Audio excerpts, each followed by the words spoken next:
Hello, YTPC. Ethan, Parsimonious Piper here. It is Cobb Tuesday. Got my Cobb Tuesday cob. Got a codgerish, if not cob, cat. My cob today is a Missouri Meerschaum Patriot.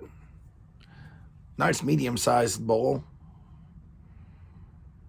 And in it, I am smoking another bowl of the Gatlin Burlier's Cumberland. We'll get to that in a bit.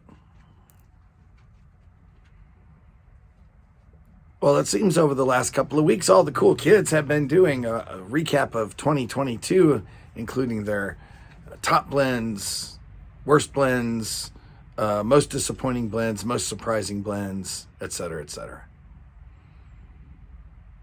Well, I wanted to be one of the cool kids, so here's mine. I'll try and keep it short.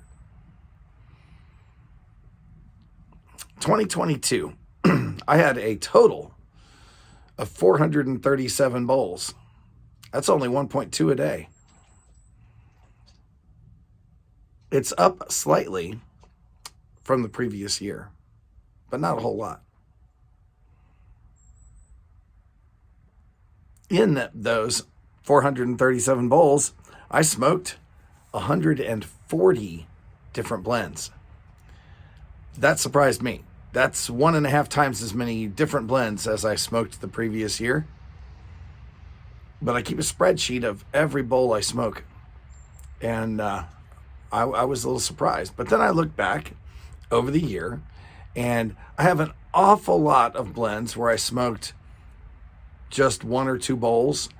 A lot of those are blends that are in my rotation, and I only got to them once through the course of the year because so many of you sent me samples, and this was the year of samples. I got to try just a ton, obviously, of blends that I had not tried before. So right off the bat, thank you, all of you who sent me things this year. I had no idea I was going to get to the variety this year that I've managed to smoke through.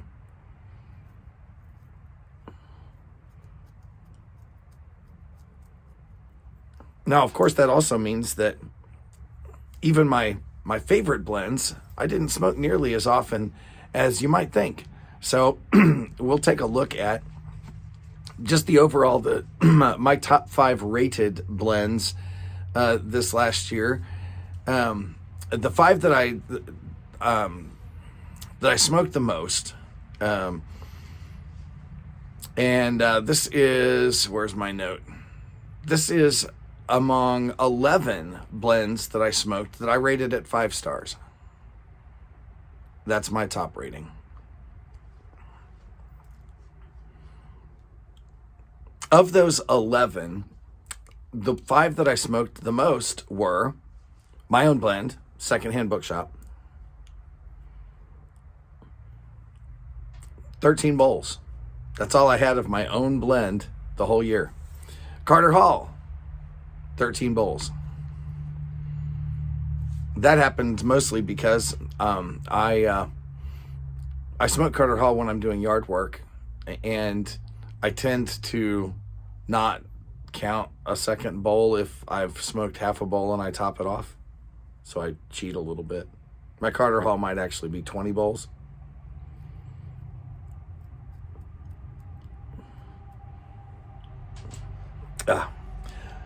Third, Milan Tobacconist's Triple Crown.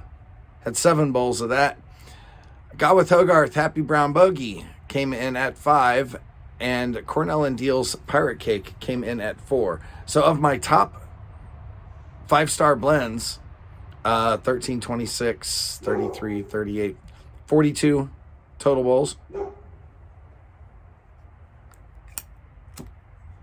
Let's get this relit.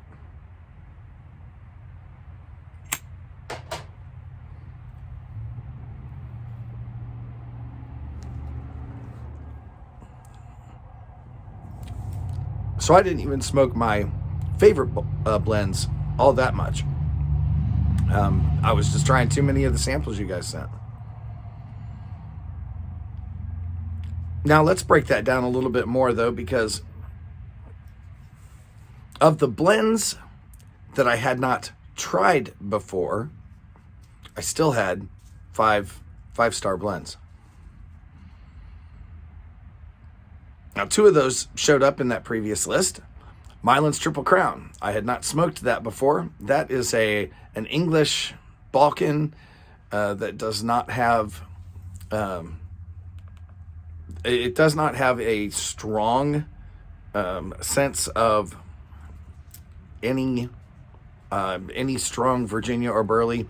If I'm not mistaken, I was just checking my notes. The only Burley that it has is actually a Cavendish. It's not a direct Burley. And Triple Crown is a just mildly sweet English Balkan style. Very good stuff. Gawith and Hogarth, Happy Brown Bogey. Had not smoked that before.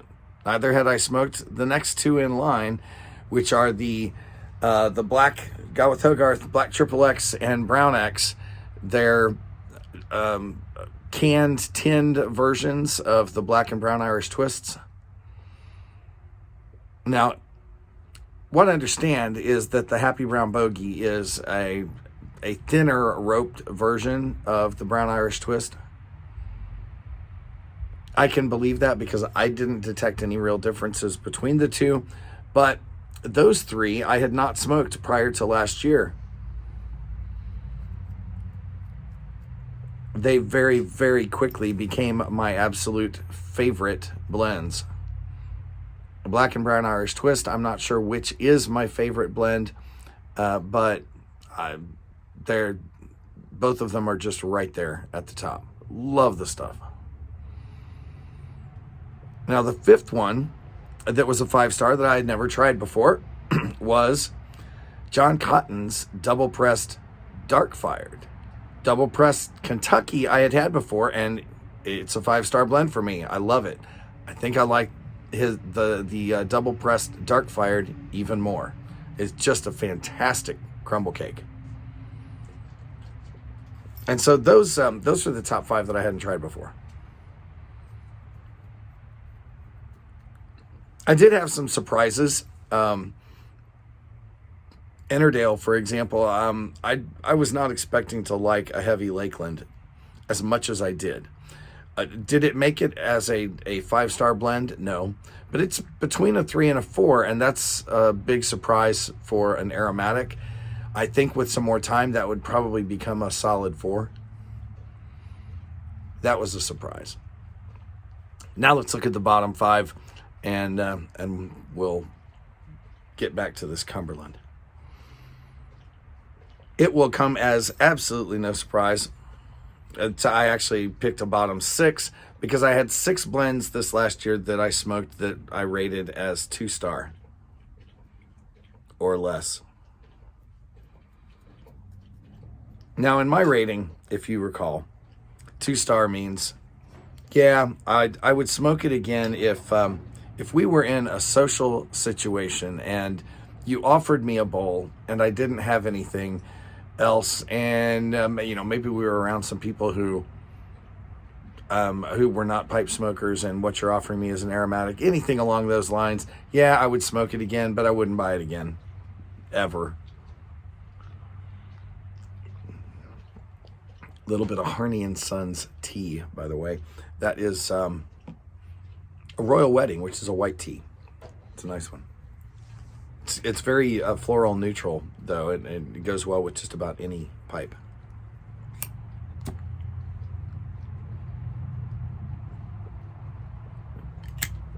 At any rate, it will not surprise you that most of my least favorite blends of the year were aromatics. Lane Limited, Black Raspberry, 2-star. No, no, no. Now, I had 2 samples of aromatics from Mason Edwards that were given to me by Adam, Piper Wondering. As aromatics go, they're not bad. but they still get my 2-star rating because I would never buy them again. My son, however, who likes aromatics, smoked both of them and liked them. So if you like aromatics, don't let that scare you off of Maison Edwards. I am a terrible point of reference for people who like aromatics. That is why these are 2-star blends for me. Fourth, New Minster Blackberry. So Lane Limited Black Raspberry, now New Minster Blackberry. Just say no. Now, fifth is one that surprised me by disappointing me. Because even though it's listed as an aromatic, an awful lot of people who are not aromatic smokers like this one. And I was just, I suppose it wasn't horrible, but I was so underwhelmed that I know I would never buy it again. And that is Mac Baren Plum Cake. I know some of y'all are thinking that's like giving a Scudo a 2. Yeah, maybe. I know some of y'all love it. I just don't.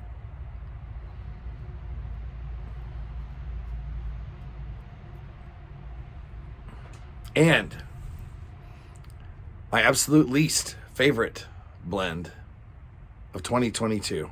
A blend that I will never smoke again, and that if I were stuck on a desert island and this is all I could smoke, I would use my pipes for kindling. It's a 1-star, yes, and that's what a 1-star is for me. I would just quit pipe smoking if this were all that were left. And that is House of Windsor Union Leader. It was absolutely horrible. It was a Virginia Burley Codger blend that I think Paladin Piper sent me in some fit of evil.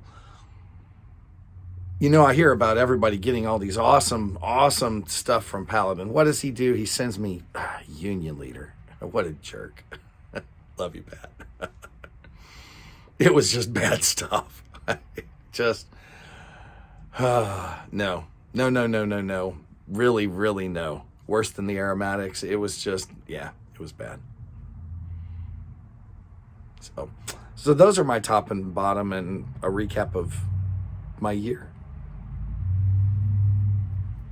Now, I said I was going to come back to this Cumberland because overall, the last week and a half, couple of weeks, I've had a number of bowls of this.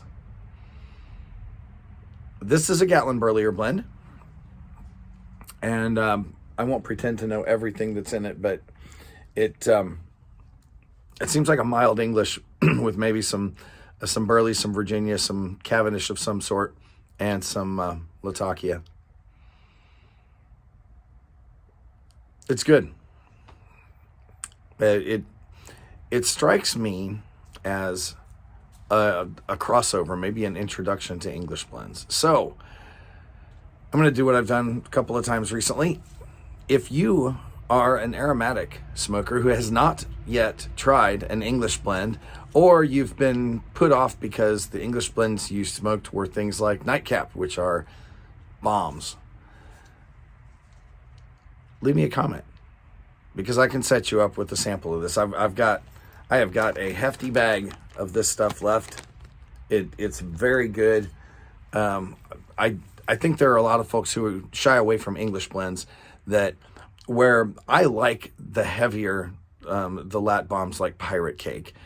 And so this is not a blend that I would stock up on. It is a very good blend, and there are probably lots of you guys out there who like a mild English or even a crossover aromatic English, or who have shied away from them for the very reason that you don't like Latakia. Well, you might like it in this. It's very, very mild. Very lightly sweet. It's a solid blend. There's got to be somebody out there who is just going to absolutely love this stuff. So leave me a comment below, and 2 or 3, maybe 4, probably 3 of you can get a sample. With that, folks, last year was a good year. Let's make this one a good one too. Start it out by lighting something you like. Enjoy your afternoon.